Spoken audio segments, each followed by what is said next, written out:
おはよう。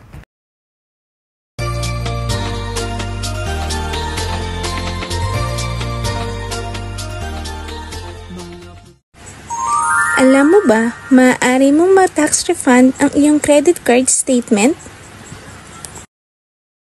Kabilang sa mga bagong patakaran ng pagre-refund ng remittance ay ang credit card statement, hindi lang ang pagpapadala o pagdaan ng mga perang padala mula sa iba't ibang institusyon.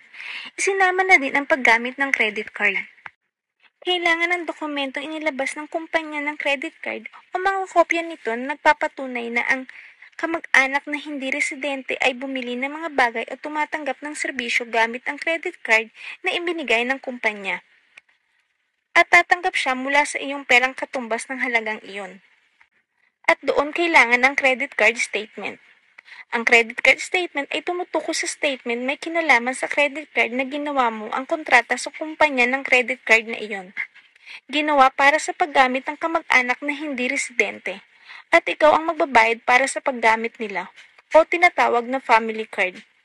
Sa kasong ito, ituturing ang statement na iyon bilang mga dokumentong may kaugnay sa pagpapadala ng perang may kinalaman sa kamag-anak na hindi residente na nagiging card holder ng family card. Ang credit card statement ay magsisilbing mga dokumentong may kaugnay sa pagpapadala ng pera para sa taon kung kailan ginamit ang credit card na iyan. At kailangan magsumite ng katunayan o patunay na ang gumagamit ng iyong credit card ay iyong kamag-anak. At kailangan ito ay nakasalin sa wikang Hapones. At yan po ang ating munting reminder ng Mag-usap Tayo by Vicky Osawa. At narito pa rin ang mga serbisyong ina-offer ng Mag-usap Tayo by Vicky Osawa.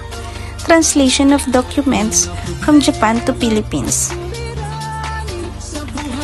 Passport online, flight ticket booking assistant. PSA and DFA Apostille document request, SPA request online, application appointment for notarization, notarial assistant, Japan. Kaya maaari lamang po mag-iwan ng mensahe sa FB page na Mag-usap Tayo by Vicky Osawa. Ito po ang mga balita na Mag-usap Tayo by Vicky Osawa. Ang Japan ay nagpapatupad ng mga batas para sa bagong pamaraan ng dayuhang manggagawa. Ang parlamento ng Japan noong Biyernes ay nagpatupad ng binagong batas upang palitan ng isang kontrobersya na sinasaktan ng foreign trainee program na isang bagong sistema na naghihikayat sa mga manggagawa mula sa ibang bansa na manatili ng mas matagal, habang tinitingnan ng mga otoridad na tugunan ang malubhang kakulangan sa paggawa ng dulot ng demograpikong krisis sa bansa. Kasama rin sa mga pagbabago ang isang pinagtatalunang bagong panukala na nagpapahintulot sa gobyerno na bawiin ang status ng permanent paninirahan para sa mga dayuhan sa sadyang hindi nagbabayad ng mga buwis o mga premium ng social insurance na nag-uudyok ng mga alalahanin mula sa mga nakatira sa Japan sa loob ng maraming taon. Ang batas ay magkakabisa sa loob ng 3 taon ng kanilang promulgasyon sa isang mahalagang pagbabago sa patakaran ng Japan sa pagtanggap ng mga dayuhang manggagawa. Ang bagong sistema ay tahasang nagsasaad na ito ay idinisenyo upang pagyamanin at isecure ang dayuhang talento at upang tulungan ng mga bagitong manggagawa na makakuha ng kasanayang kailangan upang lumipat sa tinukoy na pamamaraan ng skilled worker sa loob ng 3 taon. Pinapalitan nito ang Technical Inter-Training Program na ipinapatupad mula noong 1993 upang kunwari ipaundarin ang mga technical na kasanayan ng mga dayuhang manggagawa mula sa papaunlad ng mga bansa.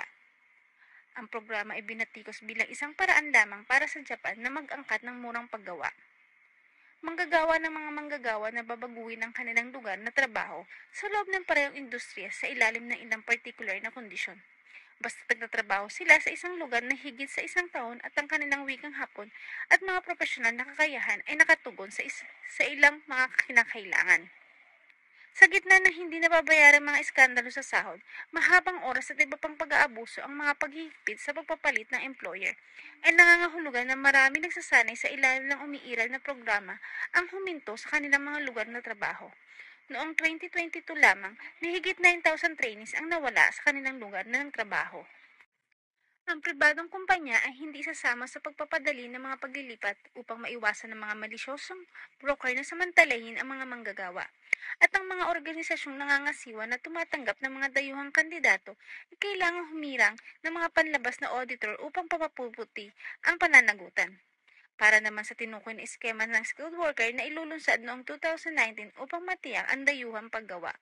Pinalawak ng gobyerno ng Japan nitong ng mga nakaraang taon ang saklaw ng industriya sakop ng Specified Skilled Worker number 1 at number 2 visa.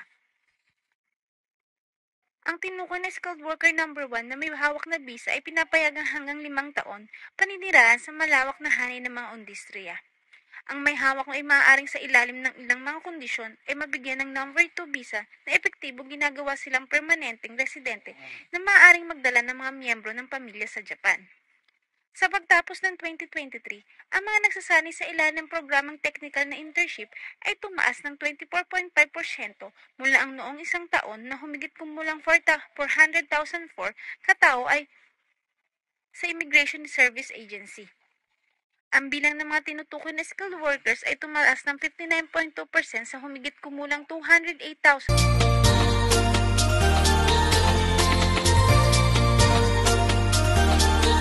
Mga problema at suliranin sa buhay ay hindi nawawala. Tanging kailangan ibay ng puso upang ikaw ay di maging kawawa. Mag-usap tayo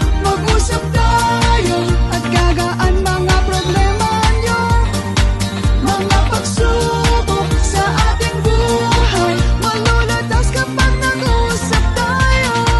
Huwag kang susuko sa bawat laban. Dito kami hindi ka... Chika Talk for today. Liza Soberano at Julia Barreto in-unfollow si Catherine Bernardo. Inalis na ni Liza Soberano at Julia Barreto sa kanilang Instagram following list ang kapwa nila actress na si Catherine Bernardo matapos mapansin nila mapanuring netizen. Nangyari ito makalipas ang halos 5 buwan nang in-unfollow ni Catherine sina Liza at Julia sa kasagsada ng hiwalayan ni Catherine at nag-long-time boyfriend nitong si Denia Padilla.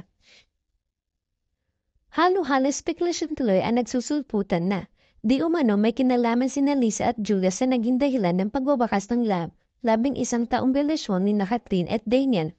Si Catherine ang unang nag-unfollow kina Liza at Julia sa hindi pa malamang dahilan. At yan ang Chika Talk for today.